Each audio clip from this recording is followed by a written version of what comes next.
नमस्ते दोस्तों। तो आज कबीर का जीवन परिचय हम पढ़ने वाले हैं।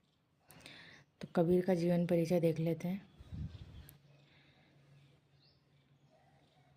हम कबीर के बारे में बात करें तो कबीर हिंदी साहित्य के निर्गुण भक्ति धारा के प्रमुख कवि थे। ठीक है। और वो मध्यकालीन भारत के महान कवि या समाज सुधारक और संत कवि उन्हें कह सकते हैं, क्योंकि समाज सुधार करने के लिए उन्होंने बहुत सारे प्रयास किए हैं और उनके सभी बातों में समाज सुधार करने की बहुत सारी बातें दिखाई देती हैं।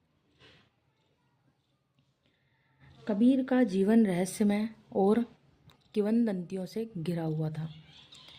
यानी कि उनके बारे में एक तो पहली चीज़ तो उनके जन्म के बारे में परफेक्टली किसी को पता नहीं है कि क्या है क्या नहीं है, कहाँ हुआ, कैसे हुआ, उनके माता पिता कौन थे, ज़्यादा जानकारी उनके बारे में नहीं है। इसलिए उनके जन्म और जीवन से संबंधित अनेक मत प्रचलित हैं। यानी कि सब अलग अलग मत मानते हैं, सभी अलग अलग कवि अलग अलग मानते हैं, लेकिन ज़्यादातर जो कबीर का जन्म माना जाता है वो लगभग 1398 ईस्वी में माना जाता है। और जन्म स्थान के बारे में भी बहुत सारे अलग अलग कवियों का अलग अलग मत है, लेकिन अधिकांश लोग वाराणसी उत्तर प्रदेश में काशी जो स्थान है वहाँ पे उनका जन्म स्थान मानते हैं। कहा जाता है कि जुलाहा दंपति थे। जुलाहा यानी कि बुनकर जो रहते हैं, नीरू और नीमा ने उनका पालन पोषण किया है, ऐसा कहा जाता है। अब इसके बारे में कोई प्रमाण कहीं पे मिलता नहीं है, लेकिन ऐसा कहा जाता है, बहुत से कवियों का मानना है। और उनके गुरु कौन थे? तो उनके गुरु थे रामानंद। कहा जाता है कबीर ने रामानंद से ही भक्ति की दीक्षा ली है। ठीक है। अब इनकी जीवन शैली देखें तो कबीर पेशे से कैसे थे? जुलाहा यानी कि बुनकर, जैसा कि मैंने आपसे कहा कि जुलाहा, नीरू और नीमा ने इनका पालन पोषण किया है। और ये गृहस्थ जीवन जीते हुए इन्होंने क्या किए? संत परंपरा को आगे बढ़ाया। वे समाज में फैले पाखंड, जाति भेद और अंधविश्वास के विरोधी थे।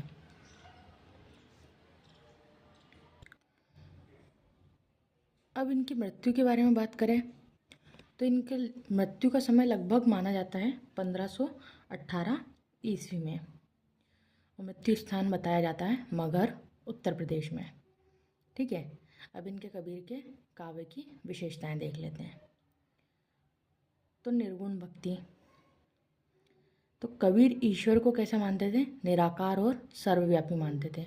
उनका कहना था कि ईश्वर का कोई आकार नहीं होता, और ऐसा नहीं है कि वो सिर्फ मंदिर में ही रहता है, ईश्वर सब जगह पे उपलब्ध है। ऐसा किसका मानना था? कबीर का मानना था।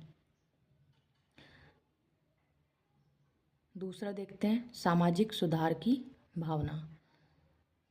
तो कबीर के अंदर समाज को सुधारने की भावना थी। जाति पाति का भेद मिटाना उनका सबसे पहला लक्ष्य था। अंधविश्वास मिटाना और धार्मिक पाखंड का विरोध करते थे वो। तीसरा था हिंदू मुस्लिम एकता का संदेश। उस समय मुगलों का शासन हो गया था, तो इसलिए वो हिंदू मुस्लिम एकता का संदेश देते थे। दोनों धर्मों की कुरीतियों पर प्रहार किया उन्होंने, दोनों को एक करने का बोला। उनका कहना था कि भगवान एक ही है, हिंदू और मुस्लिम वाला भेद भगवान नहीं रखता है, ऐसा उनका मानना था, क्योंकि भगवान ने कोई धर्म बना के भेजा नहीं है। चौथा है सरल और लोक भाषा। उनकी भाषा कैसी थी? सद्दू खड़ी भाषा का प्रयोग करते थे। जहाँ वे जाते थे वहीं की भाषा का वे प्रयोग करने लगते थे। ज्ञान और अनुभव पर बल दिया उन्होंने सच्चे ज्ञान को अनुभव से प्राप्त करने की बात कही। यानी कि अगर ज्ञान प्राप्त करना है तो आपके पास में उसका अनुभव होना आवश्यक है। अब इनकी रचनाएं देख लें तो कबीर ने स्वयं कोई ग्रंथ नहीं लिखा, या कोई रचना उन्होंने स्वयं से नहीं लिखी है, उन्होंने सारी चीज़ें ना गाई हैं, कही हैं, और उनके पदों को साखियाँ उनके पद और साखियों को शिष्यों ने क्या किया है, संकलित किया है। उनके जो शिष्य रहे हैं उन्होंने क्या किया है, संकलित किया है। अब उनकी जितनी भी रचनाएं का संकलन उनके शिष्यों ने किया है, वो रचनाओं का संकलन बीजक, साखी, सबद और रमेनी में किया है। ठीक है। अब कबीर हैं उनके मुख्य विचार देख लेते हैं। ईश्वर एक है और वह हर जगह मौजूद है, यानी कि ईश्वर एक ही है। हिंदू, मुस्लिम, सिख, ईसाई, ये सब एक ही है। ईश्वर का एक ही रूप होता है और वो सब जगह मौजूद होते हैं। ऐसा नहीं है कि ईश्वर को पाने के लिए आपको मंदिर में ही जाना पड़ेगा और वहीं ईश्वर प्राप्त होगा। नहीं, ईश्वर आपको हर जगह मिल सकता है। ईश्वर की आराधना करने के लिए मंदिर की आवश्यकता नहीं होती है। बाहरी आडंबर से मुक्ति नहीं मिलती। सच्ची भक्ति मन की शुद्धता में है। ये किसका कहना है? कबीर का कहना है कि जो सच्चा भक्त होता है उसका मन कैसा होना चाहिए? साफ होना चाहिए, तो उसी में ईश्वर प्रसन्न हो जाते हैं। और गुरु का महत्व सर्वोपरि है, यानी कि सबसे पहले गुरु होना चाहिए, यानी कि गुरु के निर्देश अनुसार ही हमें चलना चाहिए। उदाहरण देखते हैं उनके कुछ दोहे मुख्य हैं, जैसे कि बुरा जो देखन मैं चला, बुरा न मिलिया कोई, जो दिल खोजा अपना, मुझसे बुरा न कोई। यानी कि बुरा देखने के लिए मैं दुनिया में घूमता रहा, लेकिन मुझे बुरा नहीं मिला कोई बुरा नहीं है दुनिया में। लेकिन जब मैंने खुद का ही दिल देखा तो मुझसे बुरा कोई और नज़र ही नहीं आया। दूसरा दोहा देखते हैं। पोथी पढ़ पढ़ जग मुआ, पंडित भया ना कोय, ढाई आखर प्रेम का, पढ़े सो पंडित होए। तो पोथी पढ़ पढ़ जग मुआ, पोथी यानी कि किताबें पढ़ पढ़ के जग बढ़ता गया आगे, लेकिन उसमें पंडित कोई भी नहीं मिला, कोई पंडित बन ही नहीं सका।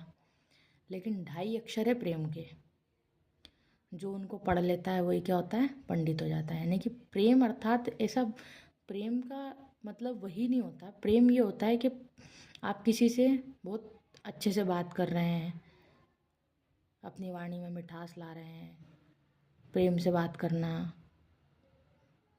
उसे भी प्रेम कहते हैं।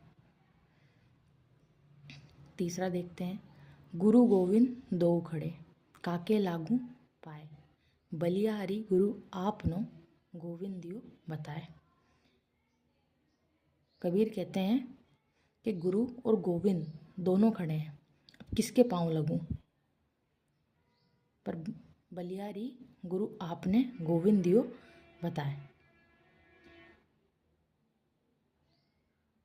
कि गुरुजी ने रास्ता बताया तभी तो हम गोविंद तक पहुंच पाए। चौथा देखते हैं। ऐसी बानी बोलिए मन का आपा खोए, औरन को शीतल करे आपहु शीतल होए। तो कबीर का कहना है कि ऐसे शब्द बोलो कि जिससे मन बिल्कुल खुश हो जाए, आप भी खुश हो जाओ और सामने वाला भी खुश हो जाए। अगला दुआ। काल करे सो आज करे सो अब, पल में परले होएगी, बहुरी करेगा कब। ठीक है। तो सभी ने सुने होंगे ये सारे दोहे भी, और भी बहुत सारे महत्वपूर्ण दोहे हैं और कबीर ने बहुत अच्छी अच्छी बातें कही हैं।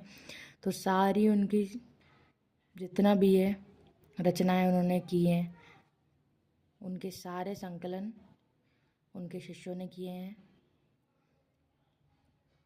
आशा करती हूँ आपको ये वीडियो अच्छी लगी होगी, और वीडियो अच्छी लगे तो लाइक करना, शेयर करना, ताकि आपके फ्रेंड्स को भी ये पता लगे और वो भी अच्छे से पढ़ पाएँ।